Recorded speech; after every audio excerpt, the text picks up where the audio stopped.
Claude stood frozen in the grand hall of his family's estate in upstate New York, the air thick with the scent of polished wood and wilting flowers from the funeral arrangements.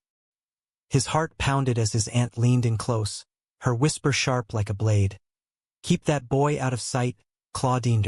This is no place for your choices." Before he could respond, the lawyer cleared his throat at the podium, unfolding the crisp pages of grandfather's will. And in that instant, everything Claude thought he knew about loyalty and legacy shattered. He had driven up from the city with Jamie that morning, the two of them crammed into Claude's old sedan, Jamie's hand resting lightly on his knee during the quiet stretches of highway. But now, Jamie waited in a guest room upstairs, hidden like some dirty secret, while Claude sat among relatives who eyed him with that familiar mix of pity and disdain. Why did I agree to this? He thought, his mind racing. Because family comes first, right? Or because I'm still that scared kid who can't stand up to them? The internal tug-of-war had been raging since they arrived.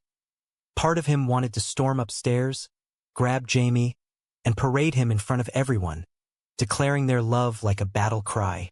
But the other part, the one molded by years of subtle rejections and outright lectures, whispered that silence was safer, that rocking the boat would only drown them both. As the lawyer droned on about minor bequests, silverware to cousin Emily, the summer house to Uncle Mark, Claude's thoughts drifted to how it all started. He and Jamie met 2 years ago at a Brooklyn coffee shop, where Jamie was sketching urban landscapes and Claude was buried in law school notes. Their first conversation sparked over a shared love of obscure indie films, and soon, coffee turned into walks in Prospect Park, then quiet dinners in Jamie's tiny apartment. Jamie, with his easy laugh and unyielding optimism, had pulled Claude out of his shell, showing him that love didn't have to be conditional. But Claude's family? They were old money, rooted in traditions that viewed anything outside the norm as a threat.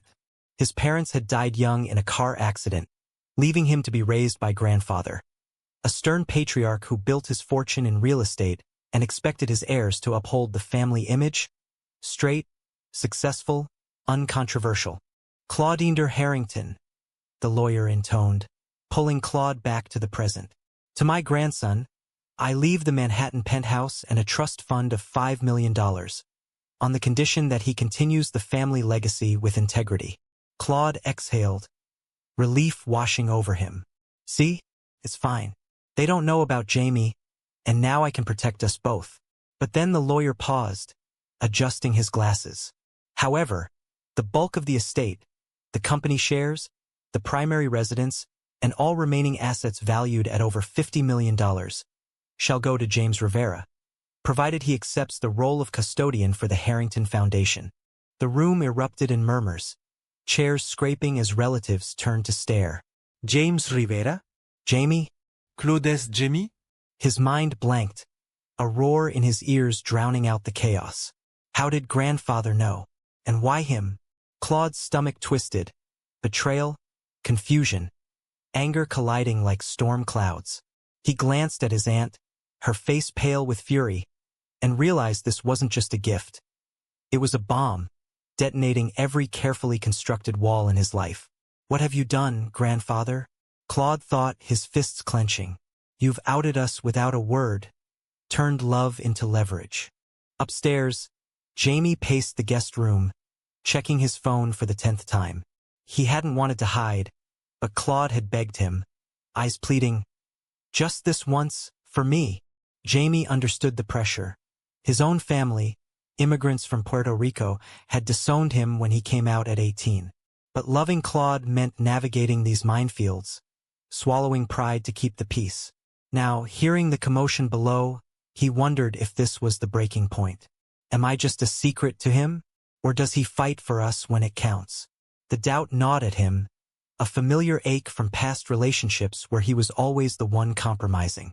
Downstairs, Claude bolted from his seat, ignoring the calls from relatives as he raced up the stairs. He burst into the room, face flushed. "Jamie, you won't believe."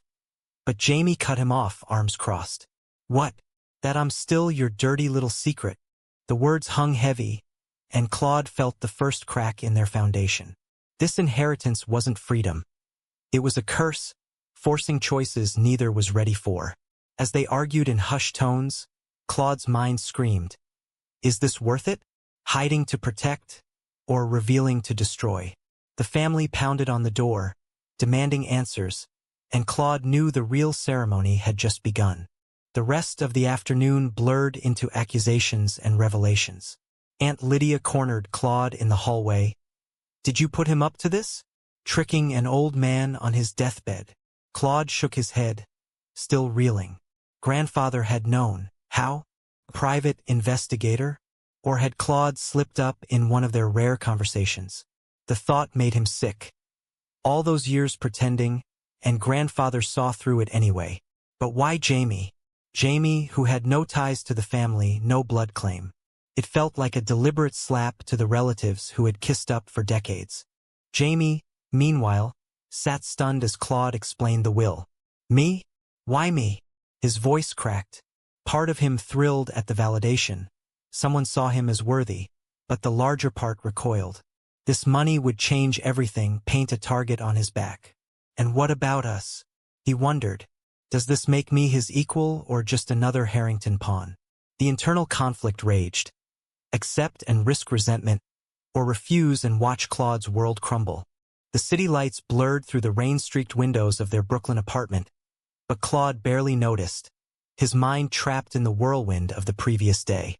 Jamie had barely spoken since they left the estate, and now, as he unpacked silently, Claude felt the weight of unspoken accusations pressing down. Why didn't I fight harder? He berated himself. Grandfather's will wasn't just an inheritance. It was a mirror, forcing Claude to confront how much he'd sacrificed his truth for approval that never came. Jamie slammed a drawer shut, the sound echoing like a gunshot. "So what now? Am I supposed to play the grateful outsider while your family plots my downfall?" His words dripped with hurt, eyes searching Claude's face for reassurance. Jamie had built his life from nothing, art school on scholarships, freelance gigs to pay rent, and this sudden windfall felt like a trap. Deep down, he feared it would erode their equality, turn their love into something transactional. Do I deserve this? Or is it pity from a dead man who never met me? The questions looped endlessly, fueling a resentment he didn't want to feel toward Claude. Claude sank onto the couch, head in hands. "I don't know, Jamie. Grandfather. He must have known about us for months. Maybe longer." The realization hit harder now. All those family dinners where Claude changed pronouns, dodged questions about his roommate. It was exhausting, a constant performance that left him hollow. But coming out meant risking everything. The trust fund, the connections, the fragile sense of belonging. Or did it? Grandfather's act suggested otherwise, a posthumous push toward authenticity. Yet, the cost loomed. Relatives already whispering lawsuits, claiming undue influence. Claude's cousin, Derek, had texted threats. "We'll contest this. That boy's not family." The word boy stung, reducing Jamie to a label. That night, sleep evaded them both.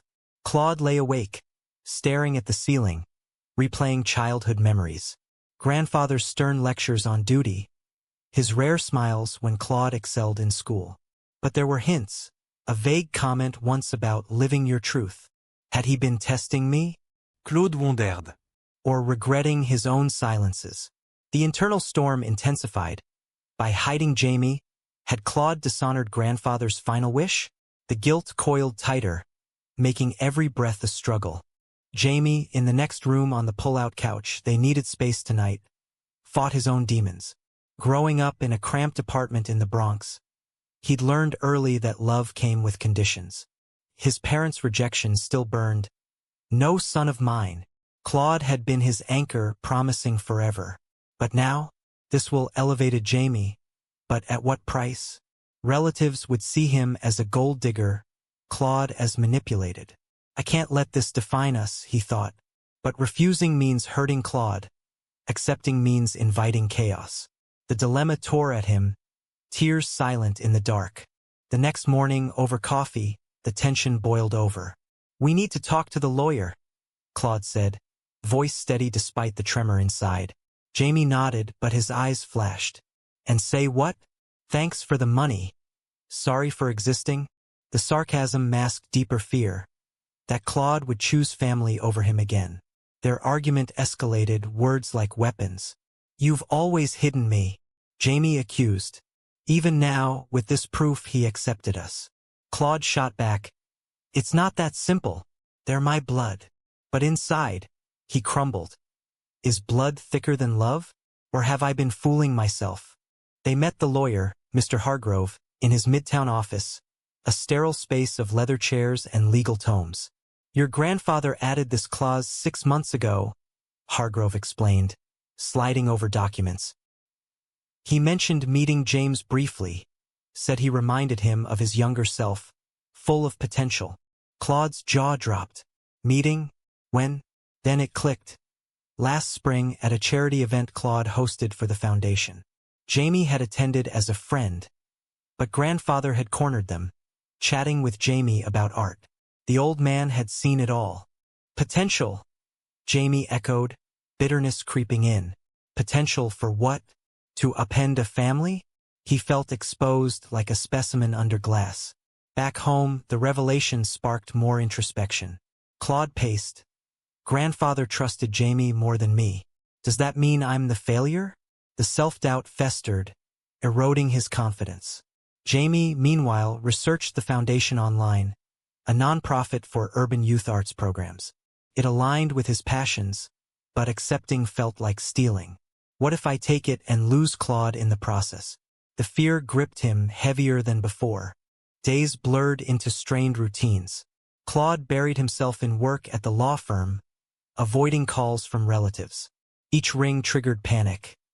What if they convince me to fight this? Jamie sketched furiously, channeling turmoil into art, but every stroke questioned his worth. Their evenings grew quiet, touches tentative, as if the will had inserted a wedge. One night, Derek showed up unannounced, banging on the door. Open up, Claude. We need to talk about that imposter. Jamie froze, heart racing. Claude hesitated. Let him in or shut him out? The choice loomed, a microcosm of the larger war. He opened the door and Derek's tirade began. He's using you. Grandfather was senile. Claude defended Jamie weakly at first, but anger built. No, Derek. Grandfather saw what you all ignore. But inside, doubt lingered. Am I defending love, or just rebelling? As Derek left, defeated for now, Jamie emerged from the bedroom, eyes wet. You almost let him win. The accusation hung, amplifying the emotional chasm. Claude pulled him close, but the embrace felt fragile. How much more can we take? They both wondered, the pressure mounting like a storm about to break. The courtroom in downtown Manhattan felt like a pressure cooker. Relatives packed into the benches like vultures circling a kill. Claude sat rigid beside Jamie, their hands brushing under the table. A small defiance amid the hostility. Why did it come to this? Claude thought, his mind a torrent of regret. Grandfather's will, meant as a blessing, had ignited a legal battle, with Aunt Lydia leading the charge to contest it on grounds of undue influence. The irony burned. They accused Jamie of manipulating a man he'd barely met, while ignoring how they'd groomed grandfather for years. Jamie's leg bounced nervously, his thoughts darker than ever. This isn't my fight, yet here I am, dissected in public. The foundation's board had urged him to accept, praising his vision for expanding programs, but the personal toll? Endless. Reporters lurked outside, sniffing for scandal. Gay lover inherits fortune. Family feud erupts. The headlines twisted their love into tabloid fodder, making Jamie question everything. Do I walk away to save us? Or stay and prove I'm worthy? The conflict raged, tearing at his soul. The judge called order, and Hargrove presented evidence. Letters from grandfather detailing his intentions. I see in James the integrity my family lacks, one read aloud. Gasps rippled through the room. Claude's heart swelled with vindication, but guilt followed. Grandfather's words indicted them all, including me. Had I been braver, maybe this wouldn't be necessary. Derek sneered from across the aisle, mouthing traitor. The word pierced Claude, amplifying his inner turmoil. I'm fighting for us, but at what cost to my past? Testimonies dragged on. Aunt Lydia took the stand, voice quivering with feigned emotion. My father would never disinherit his blood for an outsider. Her eyes locked on Jamie, venomous. Jamie met her gaze, but inside he shattered, outsider. That's all I'll ever be. Memories flooded, his parents' door slamming shut, friends turning away. Claude squeezed his hand, whispering, "We're in this together." But Jamie wondered, is he, or will family pull him back? Claude testified next, voice steady despite the storm within. Grandfather knew about us. He chose Jamie because he believed in him, in us. The admission hung, outing himself fully. Relatives murmured, disapproval thick. As he stepped down, Derek approached in the hallway. You've ruined everything. For what? Him. Claude's reply came fierce. For love. Something you wouldn't understand. But doubt crept in. Is this love or destruction? The emotional weight crushed him, heavier with each revelation. Back home that evening, exhaustion claimed them, but sleep brought nightmares. Jamie dreamed of rejection, waking in sweat. If I accept, do I become the villain? Claude tossed, haunted by grandfather's ghost. Did I fail you by hiding? The next day, a bombshell, evidence of grandfather's private meetings with a PI, confirming he'd investigated Jamie's background, impressed by his resilience. A self-made man, the report noted. Jamie read it, tears falling. Validation, but at the price of privacy invaded. Why me? The question echoed, deepening the ache. The trial intensified. A family friend testified against them. The old man was lonely, easily swayed. Jamie's anger boiled over in a sidebar with Claude. They're painting me as a predator. Claude held him. I know the truth. But inside, Claude wrestled. What if they're right? Not about Jamie, but about me, weak, undeserving. The self-loathing peaked, a tidal wave of emotion. As closing arguments loomed, Jamie confided in Claude. I could refuse it all. For peace. Claude's heart broke. But that's what they want, to erase us. The decision tore at them, choices fraught with loss. The judge's gavel would decide, but the real verdict was internal. Sacrifice love for family or family for love. The tension coiled tighter, emotions raw and unrelenting. Finally, the ruling, the will stands. Cheers from supporters, outrage from relatives. Jamie felt numb, victory tasted bitter. Claude hugged him, but the embrace carried unspoken fears. Now what? The inheritance was theirs, but the fractures ran deep. Relatives vowed appeals, vowing to drag it out. Jamie's mind screamed, is this worth the pain? Claude echoed silently. Have I lost more than I've gained? The emotional crescendo left them breathless. The true battle just beginning. Appeals flooded in like relentless waves, each court date eroding what little stability Claude and Jamie had left. Months passed in a haze of legal briefs and heated arguments. The Manhattan penthouse. Now theirs. Feeling more like a gilded cage than a home. Claude stared out at the skyline, his reflection ghostly in the glass. Why does winning feel like losing? The victory had empowered him outwardly, but inwardly, it amplified every doubt, every whispered regret from family echoes. Jamie threw himself into the foundation, revamping programs for LGBTQ youth, but the work couldn't silence the turmoil. Board meetings turned hostile, subtle digs from holdovers. You're not really a Harrington. Each jab reopened wounds. Am I an imposter? The money bought influence, but not acceptance. Nights, he lay awake beside Claude, questioning. Did I trade my soul for this? Refusing now would mean defeat, but accepting fueled resentment, from family, from himself. The emotional depth plunged further, an abyss of self-recrimination. Claude's law firm partnership strained. Colleagues side-eyed his scandal. A promotion slipped away. Whispered reasons. Too controversial. He confronted his boss. This is discrimination. But inside, he crumbled. Is this the price of authenticity? Family cut ties. Aunt Lydia's final call. You're dead to us. The isolation hit hardest. memories of holidays past clashing with empty present. Jamie's support wavered under his own burdens. "We're in this because of you." Accusations flew in late-night fights. "You dragged me into your mess," Claude retorted. "I thought this was our future." But the words masked deeper pain.